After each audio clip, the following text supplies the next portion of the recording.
This is important. I wish it wasn't so late in the night in Eastern time. Happy Maysember, everybody. I was at a fourth grade picnic today, fourth grade talent show tomorrow at 9 a.m. We have all the things going on this week as my kids finish up school. So in between all the things today, I've been trying to read up on what this is about, tried to make notes that I could do this from without getting myself confused so I can speak clearly, because you're not all going to have time to read all the documents before tomorrow. The Interstate Compact, a little known piece of information. I was sitting in Interstate Compact meetings before Fix SLP even existed. Myself and a couple other SLPs were taking turns signing up, sitting through all of the meetings to make sure that ASHA did not wrap the CCC up into this thing. So everybody knows I'm very critical of ASHA, but in my opinion, the Interstate Compact is what they should be doing. The Interstate Compact is what a membership association should be doing. They should be funding stuff like this. They should be helping to roll it out. It's important to understand that they are doing that as one of many stakeholders. They are not the only funder, and they are not the only stakeholder of the SLP Interstate Compact. Interstate means between the states, not between the states and ASHA, but between the states, okay? So that brings us to today. Years of sitting in these meetings. We've been guaranteed CCC won't be wrapped up in it. We had a call to action a while back. They clarified that on the Interstate Compact FAQ. So they were very responsive to that. And I do want to say that the people in this compact, the people in the meetings, I haven't really met them, but they are always so kind to us when we sit in these meetings. These are good people who really care about getting this thing rolled out. They're not all affiliated with ASHA. Very few of them are.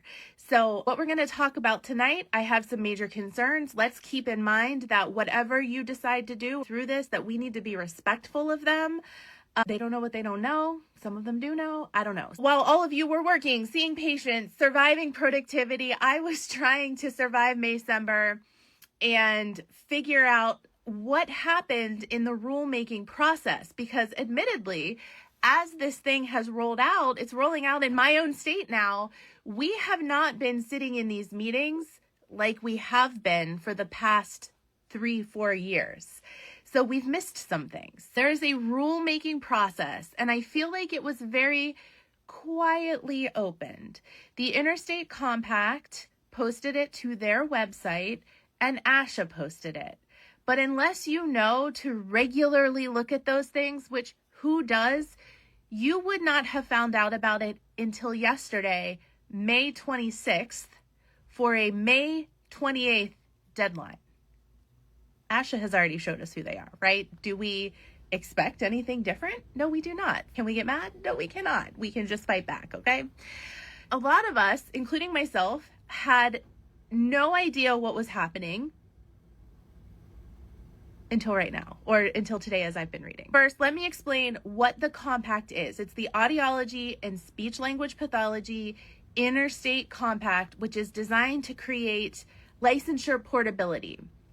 So that means if you have a home address in one state that has signed into the compact, and a handful of states have not done that yet, hopefully they do, not all will, but if your home state, like my home state of Ohio, has signed into the compact, that means that I can potentially practice in another state called the compact privilege or the compact privileges, instead of applying for a license in every single state where I want to practice. And I think a lot of us really support that idea of portability. This is great for telepractice. This is great for military spouses, travel clinicians, people near state lines. So I live 25 minutes from Pennsylvania. I also live very close to Michigan. I'm licensed in 3 states right now, actively licensed. The idea of the compact is not controversial. It's a good thing that ASHA did, that they should have done. The controversy, I think, right now is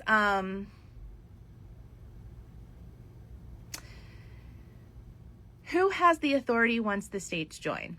There is a compact that is proposed to these states that is either adopted or not. And if it is adopted, the states sign into the compact based on the rules that have been listed. So we have these states that have signed a list of rules. And now the Compact Commission has proposed rules. I have bullet points. I'm going to read it to you. Dispute resolution, joint investigations, postgraduate professional experience. This is a big one. The national examination, another big one, and military identification auditing. Some of these rules are way more significant than people realize. And this affects all of us, right? Because the more some of these things get wrapped up into ASHA, the more they benefit. And the harder it is for us to pull away and have clinical autonomy.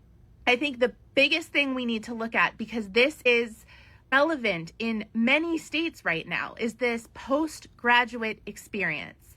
The proposed rule says that the postgraduate professional experience must be 9 months or 36 weeks or 1,260 hours. And that language very closely, if not exactly, mirrors the CF structure.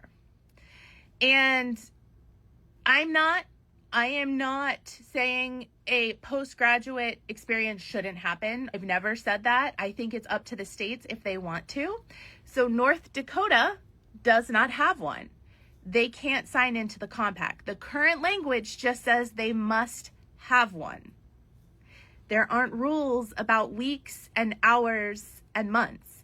It just says that they have one, which is appropriate because I think we all want to have similar training, but it doesn't need to be so exact, and it especially doesn't have to mirror ASHA's language. These states signed this compact that says they would have it, and I have an example on how this might impact a state. And now the Compact Commission is backtracking and saying, wait. This is what I think we need. I think, personally, this is my opinion, this is an overstep. These states joined with this broad legislation language. And again, it just basically said you have to have a postgraduate supervised experience. These states that voted to enter into the compact did not vote on 9 months, 36 weeks, or 1,260 hours. They voted on you must have it. So through this rulemaking, they're trying to change it. So my question is, did the states agree to portability? Or did they agree to hand over their professional standards later to the Compact Commission, largely influenced by ASHA, one of the largest donors to the compact? The compact should not be dictating state licensure language. That's the state's business. It is not the compact's business. So here's an example that I am aware of. Virginia, we brought up on the podcast before because several months ago, they had some legislation to remove their postgraduate experience completely. And ASHA came back and kind of weaponized the compact. Whoa, guys, whoa. One moment. You've already signed into the compact. And so if you remove your postgraduate experience, you will no longer be eligible to play with us in the sandbox. You can go back and listen. If you're YouTubing, I'll link up the podcast. I don't know how you do that, but I'll figure it out so you can click and listen if you want to.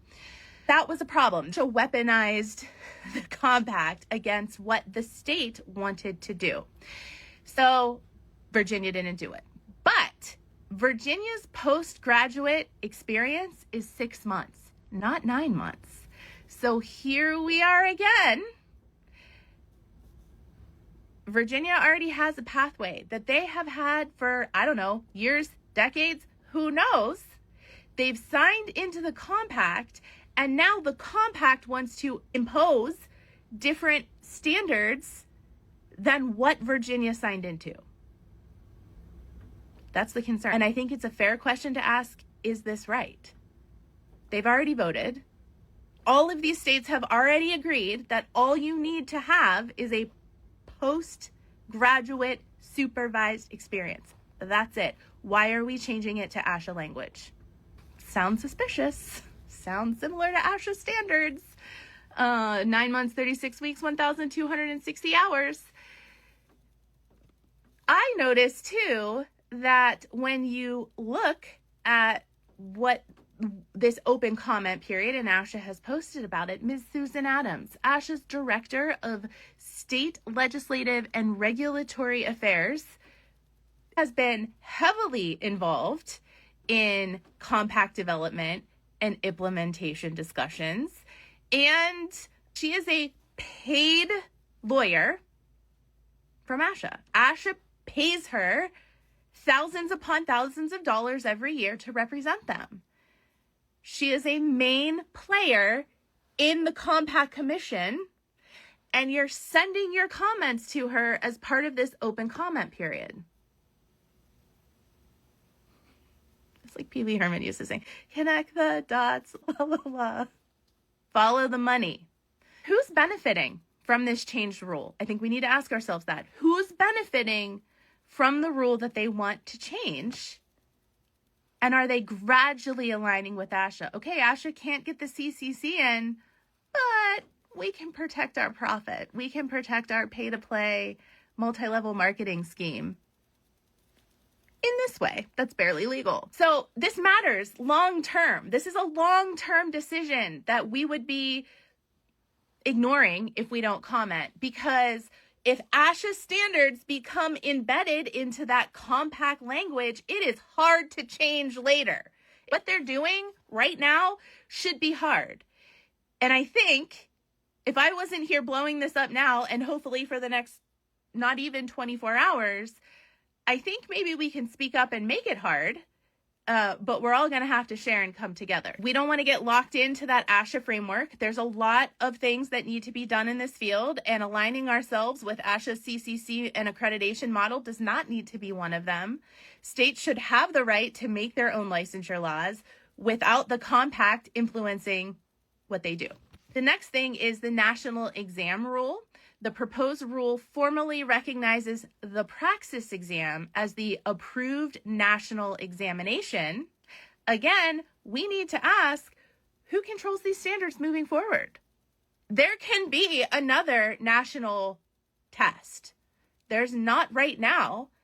The praxis is all that we have. But what if another membership association pops up? What if they want a different national test? How hard will it be to change later? Let's not lock in to what ASHA requires. Follow the money. Who are they in bed with? The praxis or someone else? Let's keep it open and broad. Leave the broad language that your state must require a passing score on a national exam. We do not need to name the praxis as that exam. It could change at any time. I could write one tomorrow and change it. It's not that easy. It's not going to happen. But let's not lock into ASHA's chosen exam. Who benefits from that? The states or ASHA? Follow the money. Most people didn't know this was happening. Unless you were checking every day to see what was going on with ASHA and the compact, you didn't know. It's a huge problem because this impacts your licensure portability. This impacts the postgraduate standards in your state. This affects your ability for interstate practice. And it potentially impacts future state flexibility. If we lock in to what ASHA says, we are going to be stuck. They couldn't lock in the CCC. Susan Adams is heavily involved in this. What are they doing? So, number one, I think that we all need to respond if we can by tomorrow, 5 p.m. Eastern.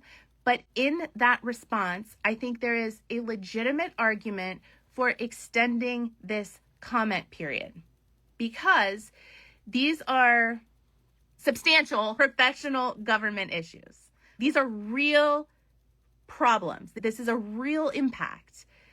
Most stakeholders, all of us here, were unaware that this was going on. State boards might need more time. I spoke with someone from Virginia today. She wasn't ready to respond when we talked.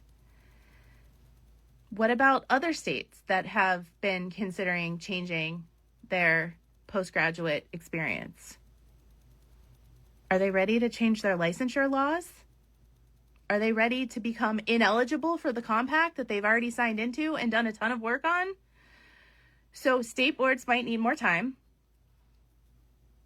Clinicians might need more time. We all work. It's Maycember, people.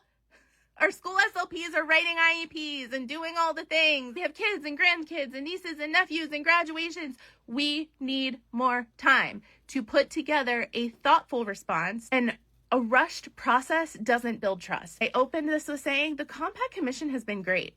I've been watching them for years. Lovely people. They're reasonable people.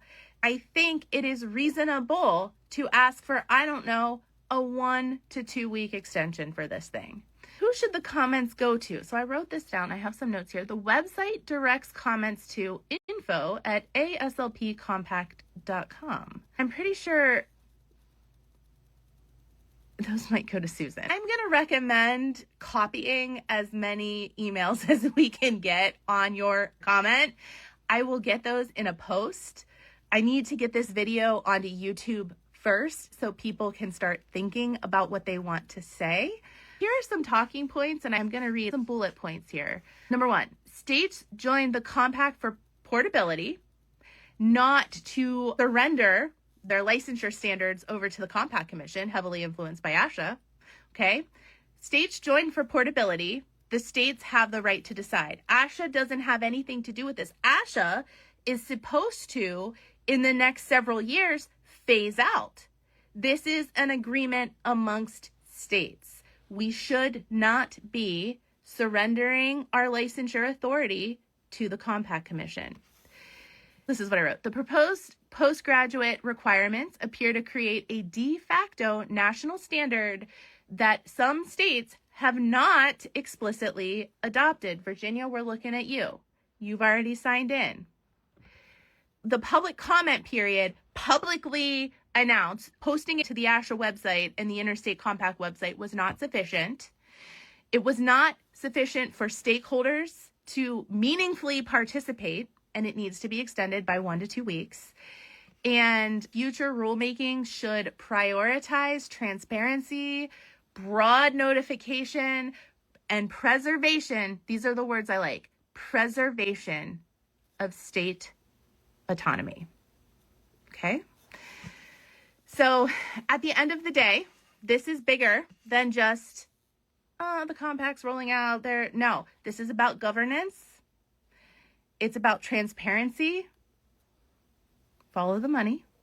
It's about state authority. It's about my professional autonomy, your professional autonomy, all of our professional autonomy, and ultimately, who controls the standards within this profession? It's supposed to be state boards. Clinicians deserve to understand this stuff before 24 to 48 hours before the due date, and they deserve to participate. So I think the other three were fine, but I will post everything so you can get to that instruction portal. I will post these talking points so you can think about what you want to say. Remember, be respectful.